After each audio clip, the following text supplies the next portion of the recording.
राइडरहरू मिलेर चाहिँ अब हाम्रो एक्सिडेन्ट भयो। इभन कि यो एक्सिडेन्ट भनेको चिज चाहिँ अब यो गरेर हुने होइन, यो चाहिँ एक्सिडेन्ट भएको हुनाले हामी राइडरहरू सबैजना मिलेर 10, 20, 25, 30, 40, 50 रुपियाँ चाहिँ एउटा हाम्रो नेपाल राइडर व्यवसाय सङ्घ भन्ने एउटा संस्था छ, त्यसमा चाहिँ म पनि एउटा मेम्बर हो र पठाउको पनि राइडर हो म। त्यस कारण म सबै साथीहरूलाई चाहिँ के भन्न चाहन्छु भने, मेरो भाइहरूलाई, मेरो छोराहरूलाई चाहिँ के भन्न चाहन्छु भने, सबैजना मिलेर कमसेकम एकजना व्यक्तिलाई बचाउन सक्छ भने हामी बचाउँ। आज सबैजना मिलेर एउटा सङ्गठित भएर केही रकम आफूले सक्ने उठाउँ र भोलि तपाईँहरूलाई पर्दा पनि हामीले हेर्नुपर्छ अफकोर्स भन्न खोज्नु भयो हो। सबैजना मिलेर हो। म दिपेन्द्र लामा, मैले बिजी मलबाट उहाँ के गिरी भन्नुभयो, रमेश गिरी बचाउ कार्यक्रम चाहिँ अहिले मैले पैसा उठाउन लगाइरहेको छु। मैले पनि मेरो पर्सनल रूपमा मैले पानी बाँडेको छु, स्वयंसेवक गरेको छु होइन। त्यसकारण सबैजना मेरो दाइ भाइ, मेरो बाबुहरूलाई, सबैलाई चाहिँ राइडरहरूप्रति चाहिँ म के भन्छु भने प्लिज यति सहयोग गरिदिनु। उहाँलाई चाहिँ कलिकता चाहिँ ढलौटी राखेर चाहिँ हामीले उहाँलाई छुटाउन पायो भने धेरै आभारी हुने थिएँ। हजुरहरूलाई पनि पर्छ भोलि यस्तै। त्यति बेला नेपाल राइडर व्यवसाय दर्शक नमस्कार। पछिल्लो समय एउटा घटनालाई ल्याएर हामी उपस्थित भइसकेका छौँ र फ्रेममा एकजना दिदी हुनुहुन्छ, सानो बच्चा छ र यता पुण्य सर हुनुहुन्छ र योसँग आबद्ध केही उहाँका आफन्त इष्टमित्र सबै अरू पनि हुनुहुन्छ। हामी जोड्ने छौँ एक एक गरेर। यो कुरा चाहिँ आउनु 15 गते एउटा पटाउको बाइक राइडर हिँड्ने क्रममा एउटा चाहिँ रोडमा एउटा वृद्ध बा 73 वर्षको वृद्ध बा ठोकिनुभयो।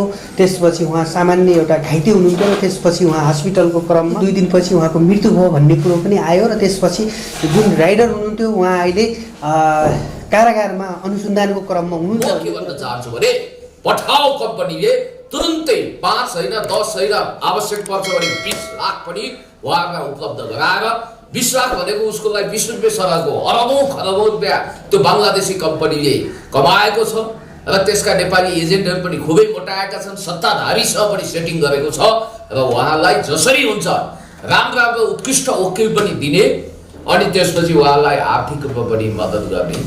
यस प्रकारले गरिकन त्यो जो भाइ एउटा दुर्भाग्यवश नचाहँदै उहाँ दयालु स्वभावको असल स्वभावको हुनुहुन्थ्यो। अझसम्म किरा फट्याङ्ग्रा कुखुरा पनि नमारेको मान्छे अहिले गएर त्यस्तो अभियोगमा उहाँ थुनिनु भएको छ र उहाँ बाहिर ननिस्किने हो भने यो परिवार आर्थिक भौतिक सम्पूर्ण रूपमा बर्बाद हुन्छ। यी साना बाबुहरूलाई कसले खुवाउने, कसले पढाउने, उहाँको हेरचाह कसले गर्ने, त्यही सम्पत्तिको नाममा एउटा बाइक छ। म पाण्डेजीलाई पनि भन्न चाहन्छु जे हुनुभयो लेट बी कन्सिडर। म पनि एउटा वेल एजुकेटेड मान्छे, तपाईँ पनि सुसभ्य फ्यामिलीको मान्छे हुनुहुन्छ। तपाईँले कृपया यो गरिबको पीडा बुझिदिनुहोस्। तपाईँ जे भए नि धन त छ, दौलत छ, तपाईँको पिताजीप्रति हामीलाई श्रद्धाञ्जली छ, तर यति कुरा विचार गरिदिनुहोस् भन्दै बाँकी कुराहरूमा पठाउलाई दबाब दिन अथवा केही गर्नको लागि पठाउ कम्पनीलाई दबाब दिन म तयार छु। बाँकी कुरा उहाँबाट सुन्नु। शुभ नाम तपाईँको श्रीमानको नाम रमेश गिरी। कति वर्षको हो रमेश गिरी? भन्नाले भनौँ अब 33 वर्ष युवा उमेरमै हुनुहुन्छ। अब तपाईँहरूको 2टा नानी बाबु भर्खरको अनि आम्दानीको स्रोत त्यही बाइक, काठमाडौँमा डेरा गरी बस्नुहुन्छ, घर धादिङ भनेपछि साउन 15 देखि उहाँ थुनिएपछि तपाईँको खाने बाटो पनि टुट्यो होइन, आँखाभरि आँसु छ, स्वाभाविक हो।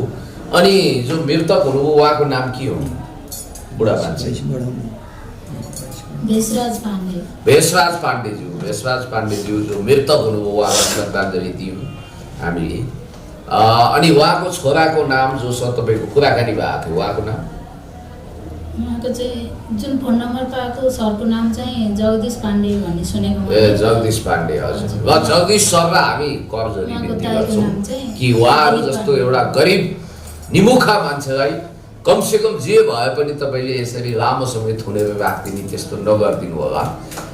अनि अब तपाईँको आफ्नो कुराहरू राख्नुहोस्, के भयो, अब के गर्ने, पठाओ के भन्छ? अब जसरी अब उहाँ बाहिर एउटा कस्टमर खोज्ने क्रममा हिँड्नुभएको थियो, हिँड्ने क्रममा त्यो घटना घटे पछाडि उहाँलाई हस्पिटल पठाएर हजुरको श्रीमान घरमा आउनु भएको थियो? हजुर, जुन घटना घट्यो 6 देखि 7 बजेको बिचमा 7:30 पाउने 7 6:30 पाउने 7 हुनुपर्छ। मलाई फोन आएको थियो, मैले फोन गर्दाखेरि अनि म यहाँ सानो एक्सिडेन्टमा परेँ, अहिले कल गर्छु भन्नुभयो। म पठाएको कम्पनीमा कुरा गरिरहेको छु भन्नुभएको थियो। म 2 वर्षदेखि राइडरै गरेर बसिरहनु भएको छ। अनि बिहानदेखि त्यही राइडरमा निस्किने बेलुका आउने त्यस्तै गरेर बसिरहनु भएको। पछि फेरि फोन आएन, मैले गरेँ अनि पख म कुरा गर्दैछु त्यस्तै भन्दै जानुभयो। त्यति भनेपछि 8 बजेतिर अब मेरो फोन लाग्दैन, सरहरूले अब मलाई भित्र हाल्नुभयो भन्नुभयो। त्यहाँबाट फोन लागेन उहाँको। त्यतिकै भयो, राति 10 बजे फोन गर्नुभयो। मैले सोधेँ पहिला, अनि बिरामीले के अरे तपाईँले त्यो घटना भएको मान्छेलाई कस्तो छ के छ भन्दा साधारण छ, सामान्य छ, केही पनि भएको छैन भन्नुभएको छ सरहरूले। उहाँलाई हस्पिटल लगेछ भन्नुभयो। त्यहाँबाट हजुरको श्रीमानलाई चोटपटक लागेको केही कुरा भन्नु भएन? केही पनि छैन, मलाई केही छैन, केही चोटपटक केही पनि लागेको छैन। बाइक पनि अगाडिको त्यो खपटा मात्र अलिकति उक्किएको छ, अरू केही पनि छैन। हजुर, केही पनि भएको छैन बाइकलाई पनि मान्छेलाई पनि। अनि त्यसपछि के भयो? त्यहाँबाट उहाँलाई हस्पिटल लगेको केही त्यस्तो त्यहाँ घाउचोट यतात्यता केही पनि नदेखिएको अरे। त्यहाँबाट काठमाडौँ मोडल बागबजारमा लानुभएछ। बागबजार हस्पिटल लगेपछि त्यहाँ पनि जिउमा केही पनि त्यस्तो देखिएन अरे। त्यो केही रिपोर्ट नआएपछि टाउकोमा एकचोटि अब के गर्नुभयो हामीलाई खबर गर्नु। टाउको सिटी स्क्यान गरे होला? हजुर, के गर्नुभयो त्यसपछि त्यो गरेपछि अब यहाँ सम्भव भएन उपचार, अर्को हस्पिटल चेन्ज गर्नु पऱ्यो, अर्कोमा लानु पऱ्यो भन्ने खबर बुढोलाई गएछ। त्यसपछि बुढोले भन्नुभयो त्यहाँ उपचार भएन, त्यो पैसा जम्मै तपाईँहरूले होइन बिहोरेन, टाउको उपचार गर्नुपर्ने भयो अरे। ल दिदीलाई खबर गरिदेऊ भन्नुभयो, मेरो भिनाजलाई भनिदेऊ अब मलाई यहाँ यस्तो भन्नुभएको छ, अर्को हस्पिटल चेन्ज गरेर टाउको अपरेसन गर्नुहुन्छ अरे भनेर भन्नुभयो बुढोले। त्यसपछि उहाँको छोराको नम्बर पुलिसबाट मैले त्यहीँबाट पाएँ। फोन गरेर सोधेँ अब हामी यहाँ उपचार हुने भएन बहिनी, उता लाँदैछौँ। उताको हस्पिटलमा लैसकेपछि लैसक्नु भएको छ, मैले फोन गरेँ यहाँ हस्पिटलमा लगेको छ, म चाहिँ घरमा आएको छु, अब त्यो अपरेसन गर्नुपर्छ अरे, तयारीमा छौँ हामी भनेर भन्नुभयो। अनि मैले भने दाइ, मृतक बुवाको छोराले भन्नुभएको? हजुर हजुर।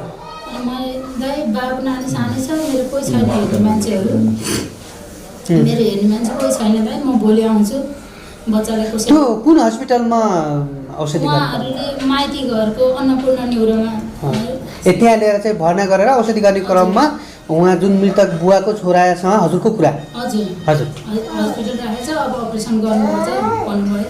त्यतिकै भयो त्यो दिनमा। भोलिपल्ट मैले फोन गरेँ, अपरेसन भयो, अब अपरेसन चाहिँ भएको छ, अहिले हामीलाई भेट्न दिएको छ। होइन यसो यो अलि लामो कहानी हुन थाल्यो। सर्टकटको कुरा गर्दा उहाँको डेथ कति दिनपछि भयो? त्यो अपरेसन गरेपछि 12 बजे हामीलाई टाइम दिन्छ भन्नुभयो। 12 बजे त्यहाँ भेट्न जाँदाखेरि त्यतिकै ढेर्यो। ल अहिले प्रहरीले कुन केस लगाएर राखेको छ उहाँलाई, तपाईँको श्रीमानले? उहाँलाई त ज्यानमारा केस नै हो। हजुर। भनेपछि सरस्वती तपाईँको अबको माग के हो त? पठाओ कम्पनीले के भन्यो त्यसपछि? पठाओ कम्पनीले हामी थर्ड पार्टीलाई बिहोर्ने गरेकै छैन, हुँदैन। कसैको लागि हिँडेको बेला कसरी थर्ड हुन्छ? यो पठाओ कम्पनीले यसको जवाब दिनु जरुरी छ। आफ्नो राइडरको लापरवाही भनौँ अथवा जे भनौँ त्यसरी गर्दाखेरि त्यसको जिम्मेवारी त फुल फ्लेजको जिम्मेवारी पठाओ कम्पनीले लिनुपर्छ। लिगली हामी जान सक्छौँ, लिगली हामी एक्सन गर्न सक्छौँ पठाओ कम्पनीलाई। र यो तपाईँलाई सधैँभरि पाउँछ प्रभाव, सामदाम दण्डभेद चल्नेवाला छैन। हामी पनि वेल एजुकेटेड मान्छे हौ, कानुनको ठेली पल्टाउँछौँ, मुलुकी ऐन अनुसार हामी जान्छौँ र मानवता पनि राख्नुहोस्। यो देशमा टिक्नु छ भने राइडरहरूलाई रिजाउनुहोस्, जनतालाई रिजाउनुहोस्, होइन भने जनताको बर्खिलाफ जानु हो भने भोलि लाखौँ बाइकहरू एकछिनपछि भन्नु होला जाम होला, फेरि तपाईँको नुन तेल ठप्प होला, बङ्गलादेश हिँड्नु पर्ला फेरि। एनिवे नेपालको इन्सुरेन्सले थर्ड पार्टी जुन चाहिँ एक्सिडेन्ट भएको अवस्थामा इन्सुरेन्सले पनि त त्यो बेहोरेको हुन्छ भने त्यो कम्पनी त आधिकारिक उसलाई चलाउने चाहिँ राइडरलाई चलाउने त पठाऊ हो नि त। पूर्णतया अवसरवादी संस्था। हजुर। किनभने सर्प देख्यो दुलो बाहिर हात, माछा देख्यो दुलो भित्र हात। मिस्टर 20% भएर कम्पनीको सिइओ मोटाउँदै जाने। अनि यहाँको राइडरहरू जो झरी बादल केही नभनिकन सुरक्षाको थ्रेट बेहोरेर, दुर्घटनाको थ्रेट बेहोरेर ग्राहक पनि कस्ता कस्ता हुन्छन् त्यो थाहै हुँदैन, कति त अब कस्टमरबाटै पिटाइ खानुपर्ने अवस्था हुन्छ। त्यसकारण कस्टमरमा पनि केही फेसिलिटी छैन र त्यसपछि तपाईँलाई थाहा छ अब पेसेन्जरमा फेसिलिटी छैन, राइडरको त कुरै छोडौँ यस्तो अब हामी र अब उहाँलाई एउटा कुरो म आफ्नै तर्फबाट सोध्न चाहन्छु, तपाईँको माग चाहिँ के हो त? अब उहाँलाई त्यसरी राखिएको छ, अब यस्तो नानी बाबु छ, नानी छ 9 वर्षको, मैले त यिनीहरूलाई कसरी हुर्काउने क्षमता पनि छैन। म आफ्नै क्रोन्सको आन्द्रामा घरघर दबाई खाइरहनु परेछ। अब मैले त यिनीहरूलाई हुर्काउन सक्ने वातावरण नै छैन। तपाईँ त्यसरी धरौटी जम्मा गरेर श्रीमान निकाल्न सक्ने अवस्थामा हुनुहुन्न? मेरो छैन। अब आउने मङ्गलबार 5.5 लाख रुपियाँ सिडिओ कार्यालयमा आगामी मङ्गलबार भन्नाले भोलि सोमबार, पर्सि मङ्गलबार सिडिओ कार्यालयमा 5.5 लाख रुपियाँको डिमान्ड छ धरौटीको लागि कमसेकम। ल अब तपाईँसँग हामीले बुझ्नुपर्ने कुरा बुझौँ र उहाँलाई कसरी निकाल्नुपर्छ यो पठाओ कम्पनीको दायित्व पनि हो र हामी सबैको दायित्व हुनसक्छ। भोलि हामी सबैले जनै चन्दा दिएर भने पनि उहाँलाई निकाल्नुपर्ने हुनसक्छ। प्रत्येक पठाओ राइडर साथीहरूले पनि एकले थोकीमा सुकी 100ले थोकीमा नदी भने जस्तो 100 होइन, या त लाखको हिसाब आउँछ। पठाओ साथीहरूले पनि यसमा विवेक राखिदिनु होला। यो समस्या भोलि तपाईँमाथि पनि आउन सक्छ, किनभने प्रत्येकले गर्दाखेरि 2,000, 3,000, 1,000 रुपियाँले पनि त्यो काम तमाम हुन सक्छ। तर एक्लैले गर्दा ढाड भाँचिन्छ या साथीसँग अफिसमा हामी यो कुरामा राख्यौँ, माग राख्यौँ यो कुरालाई यस्तो यस्तो समस्या छ भनेर र हामी चौकीमा गएर पनि हामीले चौकीमा पनि कुरा बुझ्यौँ के छ कस्तो छ, उहाँलाई कसरी निकाल्न सकिन्छ भनेर हामी डिटेल बुझ्यौँ।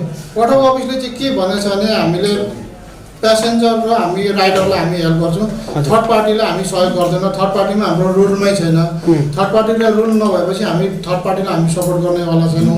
थर्ड पार्टीलाई सपोर्ट नगर्ने भएपछि उहाँहरूले के भन्यो भने आर्थिक रूपमा हामी सहयोग गर्दैनौँ। हामी जति सहयोग गर्नु छ हामी कानुनी रूपमा सहयोग गर्छौँ, आर्थिक रूपमा चाहिँ हामी गर्न सक्दैनौँ भने। एउटा पठाउ जस्तो कम्पनीमा 2 वर्षदेखि काम गरिरहेको चाहिँ राइडर चाहिँ कसरी थर्ड पार्टी हुन्छ? होइन, हामीले भने जुन मृतक चाहिँ थर्ड पार्टी पऱ्यो कि जुन अब तपाईँको राइडर र यदि प्यासेन्जर भएपछि सेकेन्ड पार्टी भयो, तपाईँको आफ्नो कम्पनीको व्यक्ति भयो भने जुन व्यक्ति मऱ्यो नि उहाँ चाहिँ थर्ड पार्टी भयो क्या। उहाँलाई चाहिँ उनीहरूको अफिसको नियम अनुसार चाहिँ थर्ड पार्टीलाई उनीहरूको अफिसको अलिकति म यसमा कानुनी कुरा राख्छु र ठिक छ, उहाँको कम्पनीको लागि थर्ड पार्टी हो तर बाइककै सिलसिलामा थर्ड भए पनि सेकेन्ड भए पनि जे भए पनि त्यो बाइकले ठक्कर दिएर मरेको हुनाले त्यसमा पनि त त्यो घटनाभित्रकै पात्रको रूपमा चित्रित गरेर गर्नु पर्यो। फेरि पठाउले के भन्छ भने हामी अनलाइन बसेर मात्र हुँदैन। पठाउले चाहिँ जुन इन्सुरेन्स अस्ति नै हामीले जुन सर पनि आउनुभयो त्यो आन्दोलनमा, त्यो आन्दोलन पछि चाहिँ जुन त्यो इन्सुरेन्स दियो त्यो चाहिँ कस्तो छ भने म राइडर हो, मेरोमा रिक्वेस्ट आएर मैले एक्सेप्ट गरिसकेपछि बल्ल चाहिँ त्यो इन्सुरेन्स चाहिँ मैले त्यो एक्सेप्ट गरेपछि चाहिँ म जाने क्रममा मेरो एक्सिडेन्ट भयो, म एक्लै होस् अथवा मेरो पछाडि प्यासेन्जर होस्, त्यो एक्सिडेन्ट भयो भने मात्र पठाउले चाहिँ हेर्ने, पठाउले चाहिँ एक्सिडेन्ट भयो भने 1 लाखसम्म दिने, मान्छे मृतकै भयो भने 5 लाख रुपियाँ दिने भन्ने कुरा चाहिँ पठाउको हो। तर यो केसमा चाहिँ कस्तो भयो भने उहाँ अनलाइन हुनुहुन्छ, उहाँले चाहिँ राइड नपाएर चाहिँ कतै बसेर राइड लाग्ला कि, किनभने अहिले के छ भने हामीलाई बाटोमा ट्राफिकले कहीँ पनि बस्न दिन्न। हामीलाई कहीँ पनि छेउमा बाइक रोकेर बसौँ, उनीहरूले आएर त किन बसिस् भनेर उसले चिट काटिहाल्छ। त्यो क्रममा चाहिँ अब हामी चाहिँ के अब घरभित्र कोठाभित्र गएर बस्नु पऱ्यो, रिक्वेस्ट आयो भने जानु पऱ्यो, नत्र भने चाहिँ अब दिनभरि बाइकमा रिक्वेस्ट आउँदा त बाइकमा त हिँड्नु पऱ्यो। बाटोमा हिँड्ने क्रममा चाहिँ उहाँको चाहिँ एक्सिडेन्ट भएको हो। त्यो एक्सिडेन्टलाई चाहिँ पठाउले चाहिँ ऊ चाहिँ अब अनलाइनमै छैन भन्ने कुरा चाहिँ गर्यो र हामीले पठाउलाई धेरै, हामी सङ्घको तर्फबाट हामीले पठाउलाई एकदम धेरै रिक्वेस्ट गऱ्यौँ। उहाँलाई के भन्यो भने सर तपाईँको ठिक छ, तपाईँले विपरीत भए तापनि मानवताको हिसाबले त हेर्नुहोस्, तपाईँले यो उसलाई ठिक छ राइडरलाई नहेर्नुहोस्, उसको परिवार उसको बालबच्चालाई हेर्नुहोस् न भन्दाखेरि पनि उहाँले हामी सक्दैनौँ। तर हामी चाहिँ कानुनी रूपमा जे कति सक्छ हामी त्यो सहयोग गर्छौँ भन्ने कुरा चाहिँ उहाँले गर्नुभयो। त्यसमा मैले राजीव सरम गुरुङ होइन, सरम गुरुङ त्यहाँको एक्सिडेन्ट केस हेर्ने सरम गुरुङमा पठाएको। तपाईँको एक्सिडेन्ट केस जति पनि छ सरम गुरुङ लिएर, सरम गुरुङसँग हामी 2 घन्टा वार्तामा बस्यौँ होइन। उहाँले के भन्यो भने हामीले यो केस यदि हामीले मानवताले हामीले भन्यो, उहाँले मानवताको आधारले पनि हेर्नुहोस्, तपाईँले एउटा राइडर यदि तपाईँको थुनियो भने 4जना उसको फ्यामिली मर्नेछ, सपोर्ट गर्नुहोस्। यो हाम्रो पठाएको डाइरेक्टर चाहिँ को हो अहिले खासमा, के नाम हो? उहाँको नाम चाहिँ असीम के भन्ने छ उहाँ असीम बस्ने तल एउटा पठाउको एउटा चाहिँ जुन अनलाइन सिस्टम छ होइन, पठाउको अनलाइन सिस्टम भइसकेपछि पठाउ जस्तो आधिकारिक एउटा कम्पनी भइसकेपछि अब त्यसमा त सबै रिलेटेड छ नि त। अब त्यो मान्छे प्यासेन्जर हाल्दा मात्रै पठाउ चल्ने हुने, पठाउको सिस्टम लागु हुने, प्यासेन्जर नबोक्दा चाहिँ त्यो पठाउको चाहिँ नहुने चाहिँ राइडर नबन्ने, त्यसको चाहिँ केसहरू नहेर्ने भन्ने कुरो हुन्छ र। अब त्यसमा हामीले धेरै कुरा गऱ्यौँ, त्यसको बारेमा पनि हामी धेरै कुरा गऱ्यौँ। तपाईँ धेरै नियमहरू हामीले कुरा गऱ्यौँ, तपाईँलाई यस्तो यस्तो उहाँलाई हामी सबै कुरा बतायौँ। हामीले हाम्रो सङ्घ, हामी नेपाल राइडर एसोसिएसन हाम्रो सङ्घ छ, यो सङ्घबाट हामी आएको, हामीलाई यसरी हाम्रो समस्या, हाम्रो राइडर यस्तो पऱ्यो, दुःख परेछ, अहिले जेलमा छ, उहाँलाई निकाले पाउँ, हामीसँग आर्थिक छैन, आर्थिक सहयोग गर्नुहोस् भने हामीले यो कुरामा धेरै राख्यौँ। तर उहाँले चाहिँ के भन्यो भने रमेश गिरीलाई मात्रै होइन, यस्तो केस हाम्रो दिनमा 10-15वटा एक्सिडेन्ट भइरहेको छ, यो रमेश गिरी जस्तोलाई सहयोग गर्ने भने भोलि गएर हाम्रो कम्पनी बन्द हुन्छ। हामीले यो केसलाई हामीले हेर्न सकिँदैन। हामी कस्तो भने उहाँहरू अनलाइनमा बसेर कस्टमरलाई बोकेर कस्टमरलाई र यदि राइडर एक्सिडेन्ट हुने भने हामी पुलिस सपोर्ट गर्छौँ। बाँकी थर्ड पर्सनलाई हाम्रो रुलमा छैन, कम्पनीमा छैन, हामी त्यसलाई दिन सक्दैनौँ। भनेपछि त त्यो कुराले एउटा पठाउमा काम गर्ने राइडरको कुनै ऊ नै भएन, सुरक्षा नै भएन। 1.5 लाखले जुन पठाउको अहिले चाहिँ राइडर गरेर हिँडिरहनु भएको छ, उहाँको कुनै सुरक्षाको ठेडै भएन, कुनै सिस्टममा रहेन।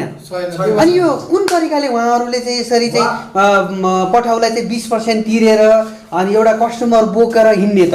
उहाँको भनाइ के छ भने होइन, 20% लिनुको कारण चाहिँ के हुन्छ, उहाँले एप्स दिए बापत एउटा एप्सको पैसा चाहिँ 20% ल्याऊ। उहाँले कुनै त्यो व्यक्ति बोकेर कुनै बाइक बोकेर कस्टमर बोकेर होइन, एउटा एप्स युज गरे बापत उहाँले 20%। 5%ले पनि काम चल्ने कुरा हो। उहाँको भनाइ चाहिँ त्यो हो कि एउटा एप्स युज गरे बापत 20% लिने हो। र यसमा यसो गरौँ, यो धेरै लम्बेताङ छलफल हुन थाल्यो। अनि अब यो कुरा गर्दै गर्दा जुन पठाउमा राइडर बनेर हिँड्नु भएको थियो, उहाँको यो चाहिँ कसो पठाउकोले चाहिँ मोटरसाइकल त्यो साधन उपलब्ध गराउँछ कि या तपाईँहरूले आफ्नो यस्तो साधन? त्यसमा कसरी साधन पनि मेरो आफ्नै, त्यसमा लाग्ने बनाउने मेन्टेनेन्स पनि मेरो आफ्नै, फ्युल पनि मेरो आफ्नै। उसले मलाई राइड दिएको बापत चाहिँ मैले उसलाई 20% चाहिँ कमिसन भनेपछि तपाईँले एउटा एप्लिकेसन चलाएर कस्टमर पाएको आधारमा मात्रै चाहिँ हामीले कस्टमर, उसले हाम्रो कस्टमर दिएको आधारमा चाहिँ हामीले 20% कमिसन दिन्थ्यो। कसरी अब यसलाई समाधान गर्न सकिएला अथवा चाहिँ हामीले के गर्नु पर्ला, यो प्रोसेस के गर्नु पर्ला, पठाउलाई चाहिँ केयर गर्ने या चाहिँ हामी सबै तत्कालको निम्ति सुन्नुहोस्, म क्याटेगोरिकली भन्छु 5.5 लाख वा 5 लाख रुपियाँ जो गर्नु पर्यो, त्यो कसरी गर्दै हुनुहुन्छ अथवा गर्ने यो सोचौँ।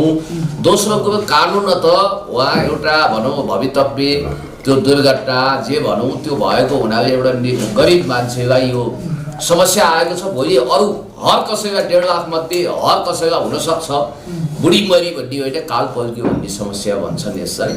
अब त्यो चाहिँ कसरी समाधान गर्ने 2वटा पोइन्ट मात्रै बताएर अनि हामी 4 बजीको कुरो सुनेर आजको डिस्कसन अन्त्य गर्छौँ र यो न्यायको प्रक्रियामा जान्छौँ। अब म के भन्न चाहन्छु भने म हाम्रो सम्पूर्ण राइडरहरूलाई चाहिँ आफूले जति सक्छ त्यति सहयोग चाहिँ गरौँ। हामीले यो पठाउको फेसबुकमा एउटा खल्टी नम्बर पनि हालेका छौँ हाम्रो सङ्घको होइन, त्यसमा तपाईँले जति 5 रुपियाँ 10 रुपियाँ 100 रुपियाँ 1000 रुपियाँ जति सक्नुहुन्छ हामी सबैजनाले मिलेर चाहिँ अहिले सहयोग गरौँ। ल अब चार्लीजी। हजुर, पठाउ कम्पनी भनेको यो बङ्गलादेशी कम्पनीमा अस्ति नै पनि ल्याएर हामी पनि त्यहाँ पुगेका थियौँ। अब जुन त्यो कम्पनीले तपाईँको अब 20% पैसा लिइरहेको छ, अब त्यसमा त तपाईँको 5% पनि लिएर तपाईँको 15% त त्यो बिमामा पनि युज गर्न सकिन्छ होला। किनभने तपाईँको अहिले सबै यातायात क्षेत्रमा के कस्तो छ भन्नुहुन्छ भने गाडीको पनि दुर्घटना भएर मान्छे तलमाथि भयो भने समितिले पैसा तिर्छ, किनभने समितिमा त्यो कति % तिरिएको हुन्छ त्यो व्यवस्था छ। त्यो भएको भएर अब तपाईँको अब यस्तो सिधा हेर्दाखेरि पठाउ कम्पनीले अब तपाईँको केही सुविधा छैन, राइडरहरूको पनि केही सुविधा छैन, त्यो बिमा त एउटा हुनु पऱ्यो नि त। किनभने तपाईँको रात दिन अब तपाईँको उसलाई पैसा बुझाइसकेपछि के को लागि बुझाउने, तपाईँको एप्सकै लागि त त्यो 20% होइन 5%ले पनि त काम गर्न सकिन्छ। त्यो भएर चाहिँ अलिकति लोकतन्त्रै मचिएको अवस्था छ र यसलाई चाहिँ अब त्यो कम्पनीले अलिकति ध्यान दिएर अब त्यो गर्नुपर्छ। अब अन्तिममा आजको लागि जति डिस्कसन गरे पनि फाइदा छैन। मेन कुरो जसको पिताजी बित्नुभयो उहाँलाई हामीले हार्दिक श्रद्धाञ्जली पिताजीप्रति हामीले गऱ्यौँ र पुत्र एउटा जिम्मेवार सरकारी अफिसर हुनुहुन्छ, उहाँसँग व्यक्तिगत रूपमा कुरा गरौँला। आज यो चाडबाडको दिन पनि हो, फेरि यो धेरै ढिलो गरेर पनि हुँदैन। भोलि नै हामी पहल लिएर त्यहाँ कुरा गरौँ, थप मिडियाबाजी गर्नुपर्छ, आवश्यक छ भने गरौँला।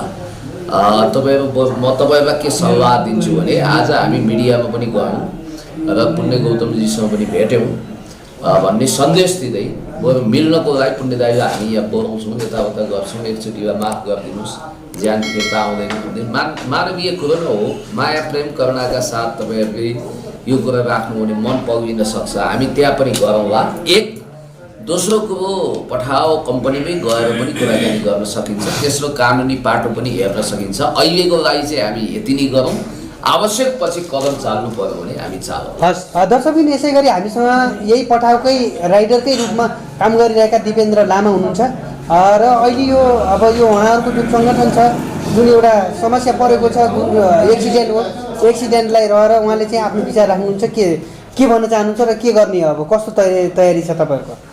अब सबैजना राइडरहरू मिलेर चाहिँ अब हाम्रो एक्सिडेन्ट भयो, इभन कि यो एक्सिडेन्ट भनेको चिज चाहिँ अब यो गरेर हुने होइन, यो चाहिँ एक्सिडेन्ट भएको हुनाले हामी राइडरहरू सबैजना मिलेर 10, 20, 25, 30, 40, 50 रुपियाँ चाहिँ एउटा हाम्रो नेपाल राइडर व्यवसायी सङ्घ भन्ने एउटा संस्था छ, त्यसमा चाहिँ म पनि एउटा मेम्बर हो र पठाउको पनि राइडर हो म। त्यस कारण म सबै साथीहरूलाई चाहिँ के भन्न चाहन्छु भने, मेरो भाइहरूलाई, मेरो छोराहरूलाई चाहिँ के भन्न चाहन्छु भने, सबैजना मिलेर कमसेकम एकजना व्यक्तिलाई बचाउन सक्छ भने हामी बचाउँ। आज सबैजना मिलेर एउटा सङ्गठित भएर केही रकम आफूले सक्ने उठाऊ र भोलि तपाईँहरूलाई पर्दा पनि हामीले हेर्नुपर्छ अफकोर्स भन्न खोज्नु भयो हो। सबैजना मिलेर हो। म दिपेन्द्र लामा, मैले बिजी मलबाट उहाँ के गिरी भन्नुभयो, रमेश गिरी बचाउ कार्यक्रम चाहिँ अहिले मैले पैसा उठाउन लगाइरहेको छु। मैले पनि मेरो पर्सनल रूपमा मैले पानी बाँडेको छु, स्वयंसेवक गरेको छु होइन। त्यसकारण सबैजना मेरो दाइ भाइ, मेरो बाबुहरूलाई, सबैलाई चाहिँ राइडरहरूप्रति चाहिँ म के भन्छु भने, प्लिज यति चाहिँ सहयोग गरिदिनु। उहाँलाई चाहिँ कलिकता चाहिँ धरौटी राखेर चाहिँ हामीले उहाँलाई छुटाउन पायो भने धेरै आभारी हुने थिएँ। हजुरहरूलाई पनि पर्छ भोलि यस्तै, त्यति बेला नेपाल राइडर व्यवसायी सङ्घ अगाडि बढ्छ। आर्थिक धेरै कमजोर छ उहाँको, त्यसकारण उहाँलाई चाहिँ हामी सबैजना मिलेर हातेमालो गरेर चाहिँ बचाइदिनु पर्यो, त्यति मात्रै हो।